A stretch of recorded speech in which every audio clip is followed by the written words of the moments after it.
much for joining me tonight.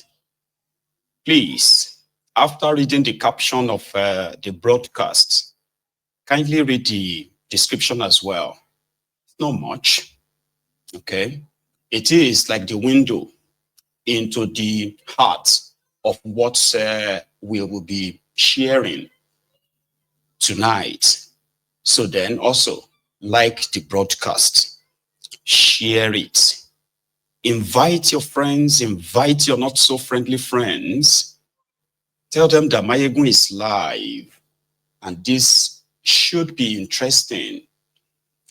So the Tifnumbu's regime has announced the death of Muhammadu Bokohari, the former president of Nigeria.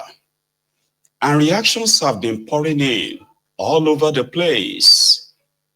For those who never liked him for one reason or another, while he was still alive, they've expressed their own, disgust or what have you. To his own supporters, it is a moment of mourning or sober reflection. But one thing that is very much obvious is that Bokohari's death, as announced right now, seems to be as controversial as when he was alive. And for posterity's sake, we will do our best to keep the record as one of the platforms on social media that has been keeping the records of the actions, the inactions, the evil of Bokohari. But again, it means so many things to so many people. And right now, everyone has the right to express how they feel. The Nigeria you see today, as it is today, this Bokohari, from what it used to be. I was kind of reflecting on this a while back, and I said, hang on, whether you like him or not, like Obank Baro, yeah, Bokohari will be the second, from my own estimation, it will be the second luckiest individual to ever walk this earth as a Nigerian, put it that way. The first person in my own book is Obank Baro, that is Obasanjo. And why? I'll tell you. When Obasanjo became the president of Nigeria, it was meant to at least chart a proper course, a good direction for the country, having been there before when it was the military head of state. Something that people will say, oh, they don't see it when they are in power. Nigeria is, a multi-ethnic, multi-tribal, multi-religious, multi-this, multi-that society. But at the same time, the critical question of everyone's association with this country, right, is still not answered. The likes of Obasanjo were supposed to actually lay the foundation for that. But again, greed, selfishness, short-sightedness made Nigeria lose the opportunity when Obasanjo decided to impose a sick man who was not interested in leadership on the rest of the country, simply because he couldn't get his third term. And from then on, to the emergence of Bokohari, who himself was a military head of state too, a very much evil record of truncating the democratically elected government in Nigeria history. Now, he was overthrown himself. Then another opportunity presented itself. For the first time in a long time, he commanded this massive sort of following in a sort of a narration that you can say people believed that as corrupt as the Nigeria political space or leadership space was at the time, it was a preferable person that they believed would never act like those who they despised or couldn't do without. Bokohari became president of Nigeria on the 29th of May, 2015, by what is called a popular gang up. I mean, it was like consensus to some extent, right? Where the poor, especially from northern part of Nigeria, were all over the place for him. Sai Baba, Sai Baba. In the southern part of Nigeria, the same region where the same politicians have projected him as this evil, somebody who is clannish and a complete religious bigot. Suddenly, they repackaged him, and Sai Baba was everywhere, almost like a consensus that they threatened the then president, Jonathan.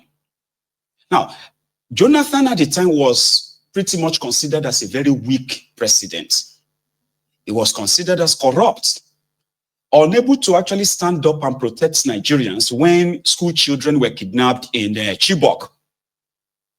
It was like this is it. So Jonathan conceded, handed over the #1 fastest growing economy in the entire Africa, #3 in the whole world at the time, to this Bokohari and his gang.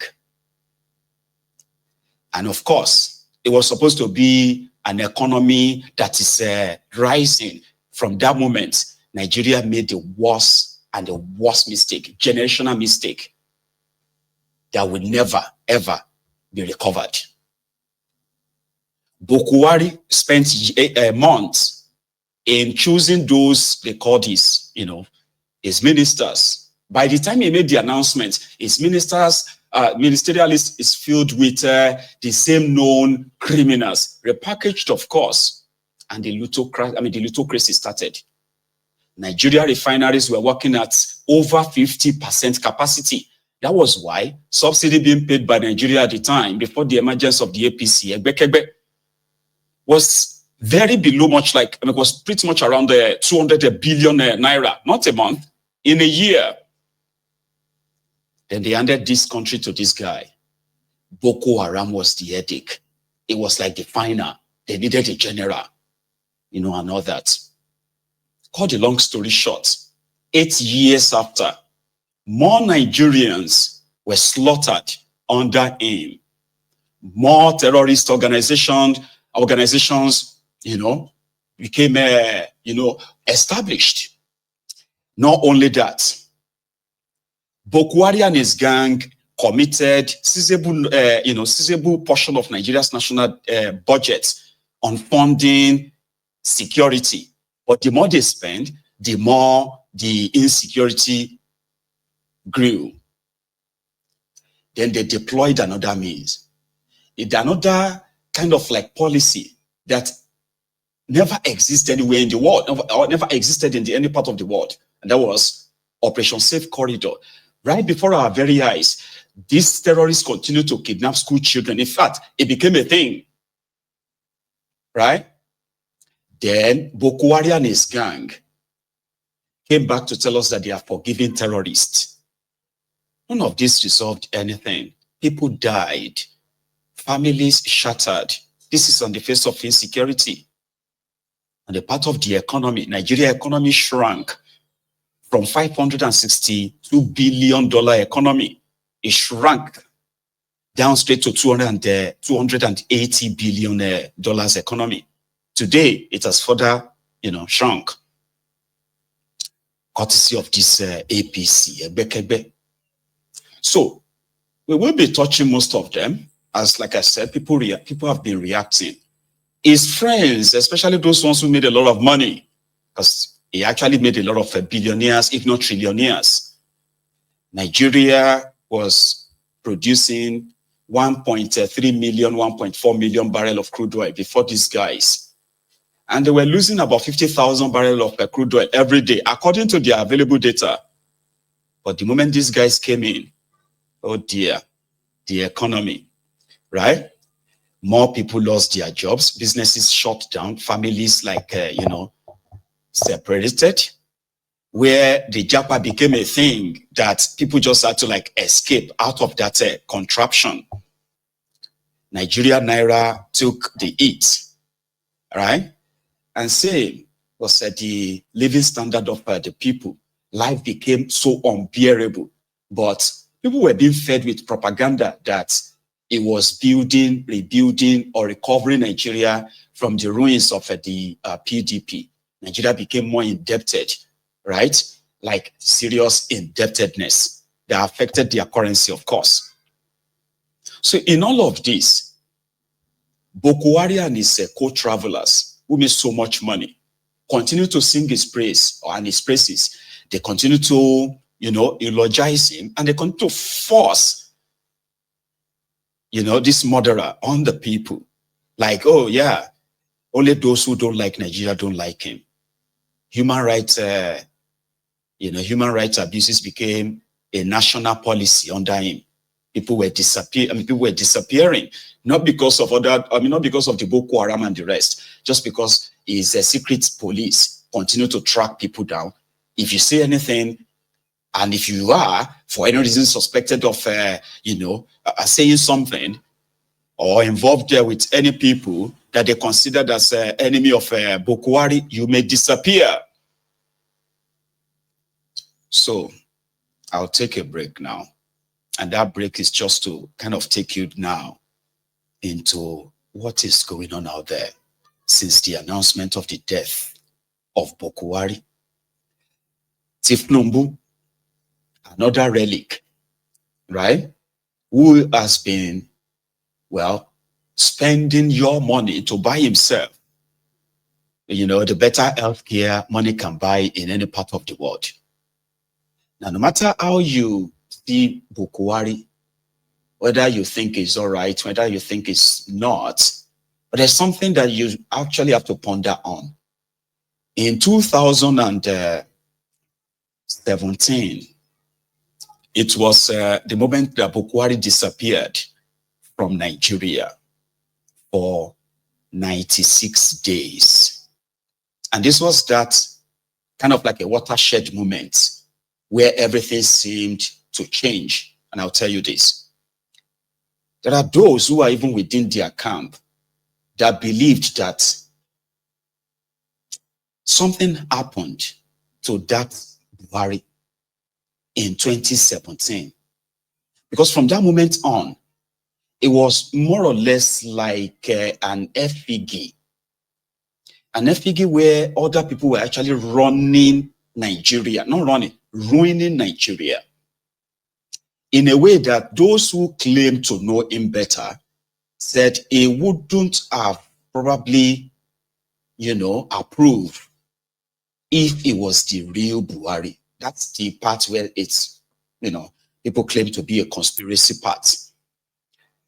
And for the sake of posterity, like I said, I will be putting out everything that I know or I have. And then you would have an opportunity yourself to express how you feel towards this. Now, we have had people who have been going everywhere, trying to gaslight people or control how people should react. So let me kind of explain something to you. Bokohari is not just anybody, okay? And is living and is death. They all have impact on the real human beings, the real people.